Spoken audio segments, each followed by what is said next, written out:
Hi, today is June 23rd, Monday, and it's about 11:35. What is that? 40 a.m. Okay, so I'm at Ala Moana Beach Park near Magic Island area, and I just had my cheap breakfast or late breakfast, early lunch. Yeah, from Hana Market. Yeah, $6.99. Good deal. Yeah. After having eaten, so I decided, okay, I'm at the Magic Island now. Take a walk around here.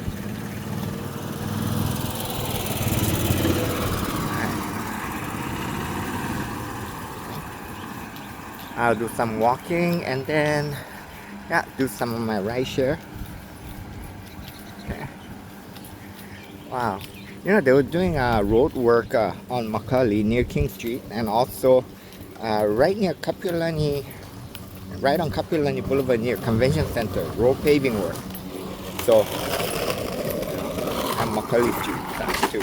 So, causing a lot of traffic. So, anyway, have another day. Today is very windy. Wow, you can see the tree leaves, right? Moving all around. Yeah. And the sun is out. And also rain shower at the same time, because it was raining while I was eating, so not bad.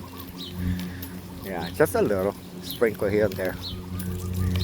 Alright.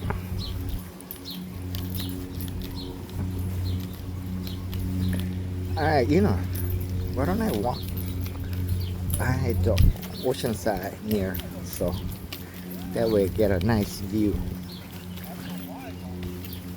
of the water. Yeah.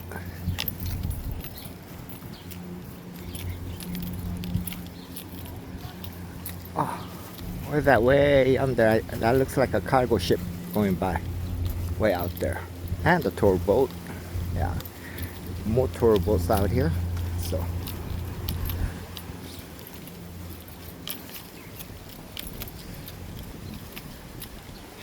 yeah, many of the times when you come out, right, it's hard not to see cargo ships because there's so many of them coming in and out all day long. Yeah, as you know, over 95% of food, clothing, everything we rely on, you know, coming from abroad, all over. But yeah, so watching the news is all this Iran thing now is escalating, and kind of getting worried. Is it going to affect our shipping eventually if things become more chaos or chaotic? Well, we just have to wait and see.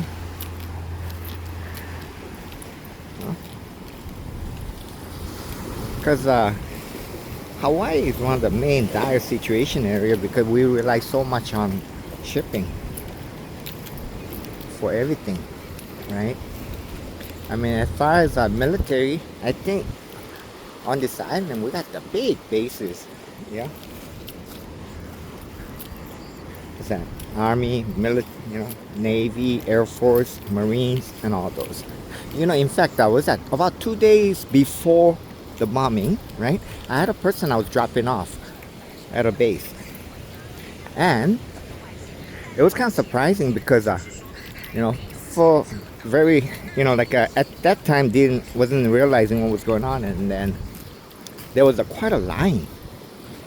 Yeah, so once it was my turn, right, then the person I was dropping off, yeah, he wasn't aware either. So he asked the guard, and the guard said, "Oh yeah, our security went up." Which was the reason for extra vetting. They were vetting everyone coming in, going into the base. Yeah, I mean, even if you have a pass, right? So it was very slow process. So yeah, and wasn't sure what was going on, why all this heightened security, and so it seems like you know, all bases, yeah, which we found out after a couple of days, boom, boom, boom, bombing Iran. Yeah, so like you know, U.S. was alerting all military bases throughout the nation, including, especially Hawaii. We got big military bases here, so they all got heightened. And now, thinking about it, news are coming out that Iran knew in advance that they were going to be attacked. So, oh, okay. They put out an alert to all bases. Sure thing, Iran. They probably got notified. So, as me not knowing anything, I got notified. Which when I was trying to drop off a passenger inside the base, getting vetted extra, and then the guard telling me, oh yeah, security went up high alert and everybody getting vetted extra. Slow process. So I go, okay.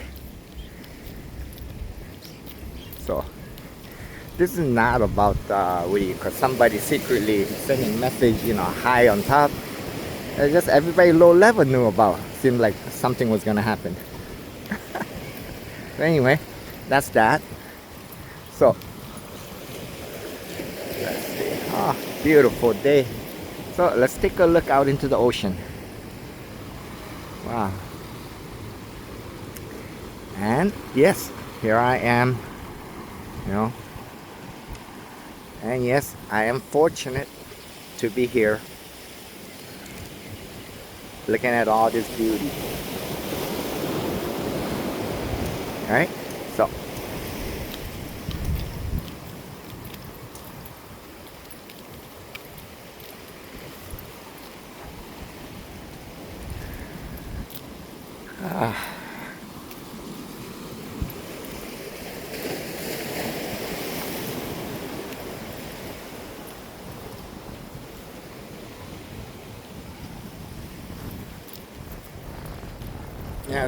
so anyway, to my personal opinion, it seems like the White House was sending out message to everyone and anyone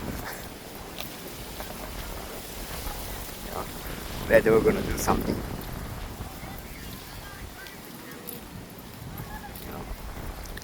So I don't know how early they sent out the message of heightened alert, but that was about 2 days before the bombing. Yeah, I was dropping off a rider, and then as a driver, I got that message, which because my passenger rider, due to all the waiting had to do with everybody getting vetted extra, trying to enter the base, he ended up asking, and sure enough, the guy said, so much things that, oh yeah, we got extra heightened alert. We're on high alert status. And everybody has to get vetted extra. Right. So, okay. Yeah. Now, wow. Looking at this, isn't that beautiful? Diamond Mountain. And here I am. Yeah, Diamond Mountain just thought. Once you get inside, then your phone, internet goes haywire. There's a lot of signal jamming going on in there. So I'm wondering, right outside there's a State Defense Department, right? On the Kahala section, So just before the KCC Community College, right? Towards the ocean. Yeah, there's a whole big area, State Defense there. I wonder if they have anything to do with it. Yeah. So, anyway, yeah, it's always inside the Diamond Mountain. Once you go through the tunnel, inside, all internet signal goes haywire. To a point where, like, most of the time, it's very hard to get any signals. Yeah. Oh, yeah, now that I'm thinking about it, that also happens a lot of times at Ala Moana Shopping Mall. Once you're inside, right, garage, and I'm trying to pick up someone or such, then signal goes all haywire, on and off, but not as much as Diamond Mountain inside. But yeah, Ala Moana Shopping Mall, underneath inside the parking structure, there's a lot of interference. So,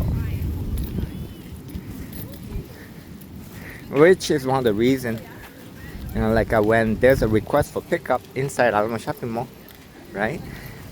then once I get pretty close, I try to contact the rider to see exactly where they are, because the internet goes so haywire.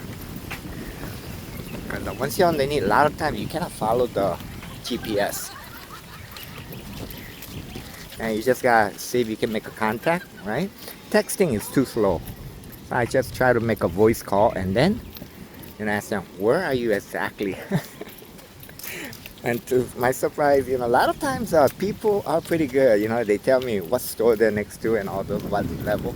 But there's people, I mean, thinking about it, it's so funny. I can't do anything else but laugh about it. They don't know. One of the things, common thing, I'm in a parking structure.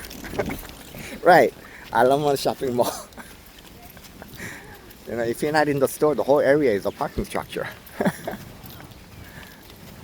Yeah. Then, next thing I ask is, what floor are you on? I think I'm on the ground floor, but I see there's cars going underneath me. I go, okay, you're not on the ground floor, or could you be? On the mountainside, Macy's area, then there's a basement area. So they have a very difficulty, some of them, trying to describe where they are. And right, that's one of the stuff. Oh, I recently explained in regards to rideshare, right? One of the reasons that I don't do pickup for rideshare, like out of Uber and Lyft, is because, see, I've learned that you need a rideshare insurance. Okay, so in the state of Hawaii, I'm not sure how it works in other states, right? I don't have the detail, but for state of Hawaii, you are required to by law to have an insurance. And lately, like here and there are people without insurance at all, and they're driving. Some of them you can't even look. Their safety check, their registration, that's off date. While I'm driving, I look at the front. I notice here and there people don't have the right, like they don't have the updated registration sticker, nor safety checks. So I go, oh, okay, they probably don't have insurance then. So, anyways, if you're doing rideshare, right? If you just have regular personal automobile insurance, then you're, Uber and Lyft, they'll take you on, right? That's how everybody does. You just provide them with the vehicle registration, insurance, right? Just personal insurance, automobile insurance, liability alone is the least, and then safety check, registration. That's it. And then of course they do background check, right? So you provide personal information and tax, info. So, and then they vet you, and then you're good to go, right? Once they clear you, right? But so if you're driving, right, if you have a passenger from Uber or Lyft, then they cover when you're en route, you receive an order and you're en route to the rider driving. And also they cover you when you have a rider that you're in your vehicle. But any other time, your personal insurance is to kick in, right? But if you're not, en route to a rider, or have a passenger rider as a passenger, then Uber or Lyft does not cover. So if anything happens, then you have to rely on your personal insurance. Well, guess what? So if you, don't have a rider, clause, right? Rideshare clause in your insurance, right? Then, soon as your insurance company finds out that you're operating as Uber or rideshare or any payment for ride, right? Even outside of Uber or Lyft, then you're just insurance becomes invalid. So yeah, if you have a car insurance, you can ask your insurance company about that, because you need that written in your insurance rideshare, and it does cost extra. Okay, not too much, but and then so a lot of people. Okay, the question is, okay, then why don't they, require that from Uber and Lyft. But Uber and Lyft don't, like, it doesn't seem to care. All they care is that you have an insurance, then they'll use you. And if anything happens while you're using the Uber or Lyft app, right, en route to a rider or rider as a passenger you have, then their insurance kicks in if anything happens. But anything outside of that, they're not concerned. So there's no restriction. But if there's an accident, so for example, if you get hit by a car or someone else, right, and then let's say the passenger you had got it, hurt, damaged, anything, right, then you need to file claim. You file claim, your insurance denies you because you were doing outside of Uber and Lyft. And it's not because you were doing outside of Uber and Lyft. See, the rideshare insurance clause is that when you're doing rideshare, right, then Uber and Lyft covers. But also you have to get the right type of rideshare insurance, right? So there's only two companies. Okay, one is Dietrich and the other one, I forget, was it Allstate or State Farm? I think it was State Farm, I forget. But anyway, all the insurance do not offer rideshare insurance. So, and so, if you have just a regular automobile insurance, as soon as they find out that, whether you were doing Uber, anytime while you had the insurance, or Lyft, right, rideshare, or just personal cash pay, earning rideshare, anytime, then your whole insurance becomes invalid. It doesn't matter, you pay for it. So, anything happens, then, you're in deep shoes, cahoots. Okay, so anyway, so with that in regards, right, so yeah, a lot of drivers, they're not aware of this. A lot of rideshare drivers. So, like they, doing it, they even advertise a lot of Craigslist and all kinds, right? Saying they'll charge this, they'll charge that, and then they go out of their way. Even a lot of rideshare people, drivers, when they get customers, passengers, then they offer, oh yeah, if you want, I give you a personal tour, this and that, right? And then such. But they don't have the insurance to cover. Okay, so now,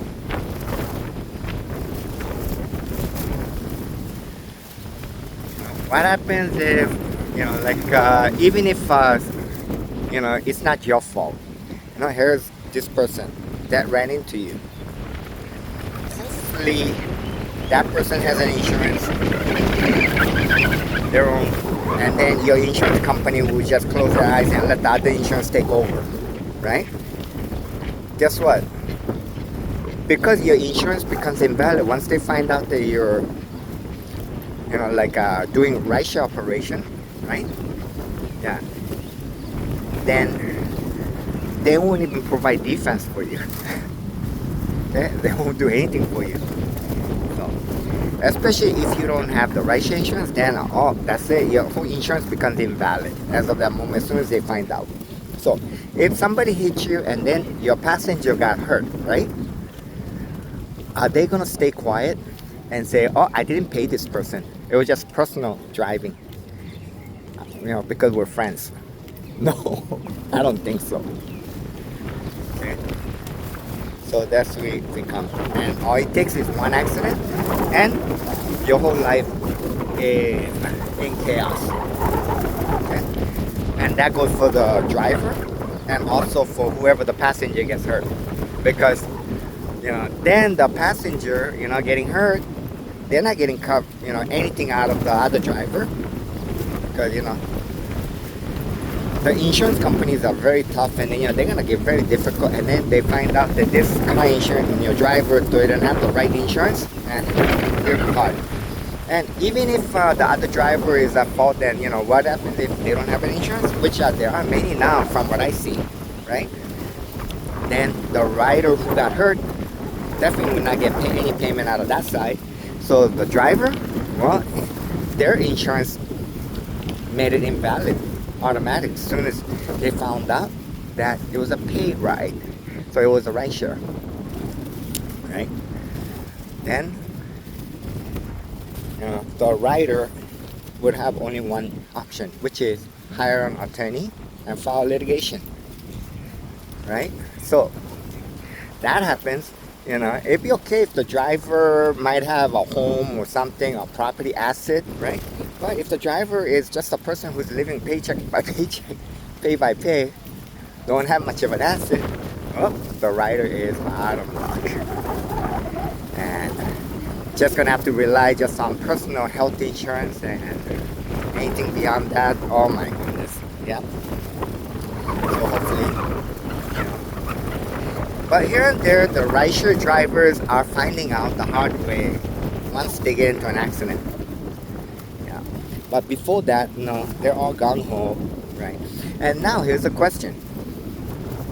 Why, one reason rideshare drivers are offering cash payment on the side is to make extra money, not knowing that what a liability chance risk they're taking, okay? If and when there's an accident. And then there's a whole lot of drivers also who got kicked off the system, or Uber and Lyft. Whether it was their fault or not, they're not able to operate with Uber and Lyft system because they got kicked off. They got restricted. So whatever the problem is, whether it's their fault or not. And there's a big potential that there's a big liability with those kind of people, those kind of driver. So as a rider, should you be taking a risk with them? Yeah, very question that. So I try my best to explain about rider. And of course, the next level insurance is commercial taxi insurance or commercial insurance, right? Those are very expensive. So, would a ride share drivers get that? I don't think so. Too expensive. It's not worth that doing some extra rideshare rides on personal level, outside of Uber and Lyft, and then ending up paying all that big money commercial insurance. Yeah. Okay. So, bottom line, it's too risky, and so I can't afford to take a person outside of Uber and Lyft if I'm going to take any paying customer. So I can only take customers in the system. Too much of a risk. All right, wow, look at this beautiful day. Well, so yeah, there was a person who asked last night, so I tried to answer on that. There was a comment asking about that on Pacific Heights Drive video. So I tried to answer on that on there, and then now I'm doing again over here. So wow, look at that. Oh, I got some surfers out there. I can see just tiny. No, is that? Yeah, it is. Not much, just a few. Yeah, and then got a whole bunch. A lot of tour boats, sailboats, and then yacht harbor right here. And oh yeah, look at that, kayaking. Nice, good exercise too. Yeah. Maybe someday I'll try. Not now. I'm still recovering, recuperating, trying to get into better shape. Yeah. I mean, I've improved a lot, since the day of, relying on my mobility scooter. Now, I'm going around here and there, all over the place. So, very fortunate. I realized early that I needed to move, even in pain. I gotta move, and that's the only way. Yeah. Yeah, for quite some time using mobility scooter and not, just relying on that and not moving much. Yeah, I never really got to thinking why I was getting so sick all the time. My body wasn't feeling good, and of course that affected my sleep also, everything else. Yeah, so very uncomfortable situation. But then, since I gotten rid of my mobility scooter, my body just kept on getting better as the more movement I made. Yeah, getting more exercise, getting around more. And now, of course, lately I'm eating less. That helped. Yeah.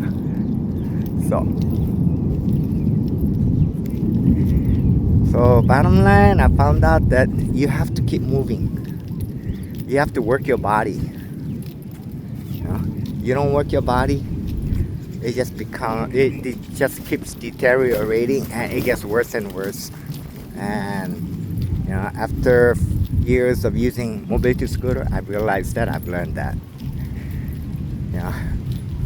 Kind of late, I realized and learned, but still not too late.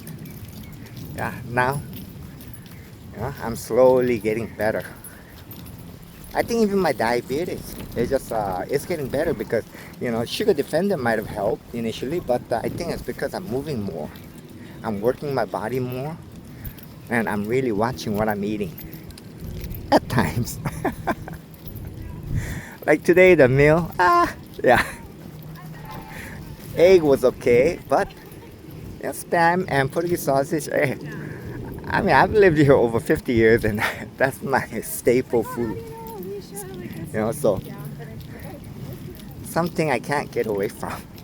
I gotta have it here and there. Not all the time, not too regular, but here and there I still have to have it. Rice, that's one thing I really gotta have. Can't do too long without rice. Okay. Oh wow, they're having wedding photos, videos. Okay. Oh, there's another one over there. They're doing wedding photos, videos.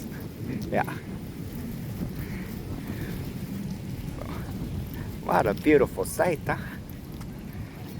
I mean, all these people, it looks like Japanese. They're paying so much money so that they could come here and do, have an opportunity to get their video and photo taken like that, right?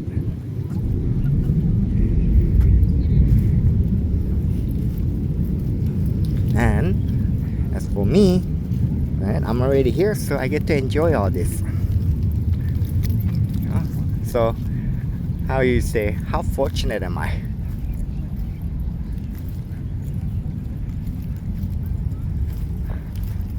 So like, I mean, I'm not an expert on rideshare, but I've learned some here and there. So if I have anybody have questions, then let me know.